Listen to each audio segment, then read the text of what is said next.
Plus de 700 personnalités, parmi lesquelles notamment les chefs des institutions de la République, des députés, des sénateurs et des représentants de partis et regroupements politiques, tous membres de l'Union sacrée de la Nation, se sont retrouvés au chapiteau de la Cité de l'Union africaine ce samedi 22 février 2025 pour entendre le message du président de la République Félix-Antoine Tshisekedi Tshilombo, garant de la Nation, face à la situation de la guerre d'agression du Rwanda dans la partie est de la République démocratique du Congo.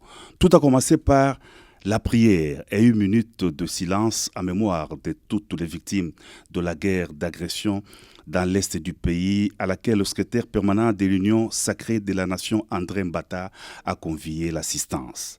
Dans son adresse, le président de la République, haute autorité de l'Union sacrée de la Nation, en a appelé à la prise de conscience collective face à la guerre d'agression, à ne pas être distrait par des querelles intestines.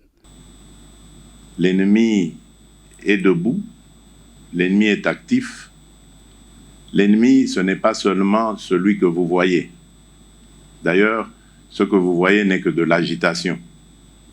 On a pris quelques esprits faibles de nos compatriotes et on les a placés devant pour donner une illusion de quelque chose. Mais je peux vous dire ici que cette illusion ne restera qu'illusion.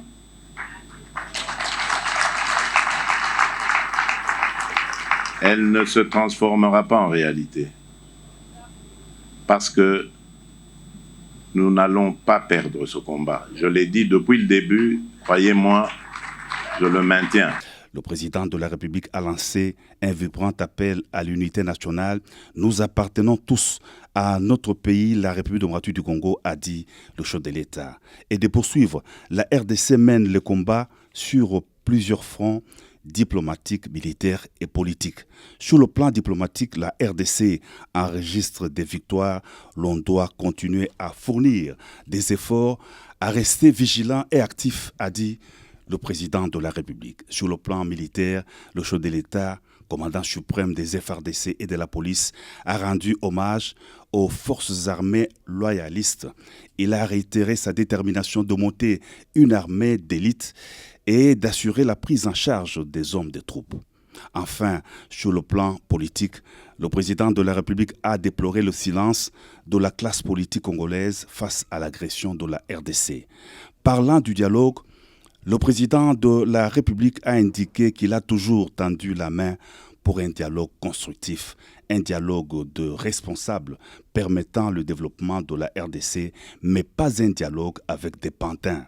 Le chef de l'État a salué la prise de position actuelle de la communauté internationale face à l'agression du Rwanda. Il a aussi vivement condamné les attaques des ambassades lors des manifestations de la population.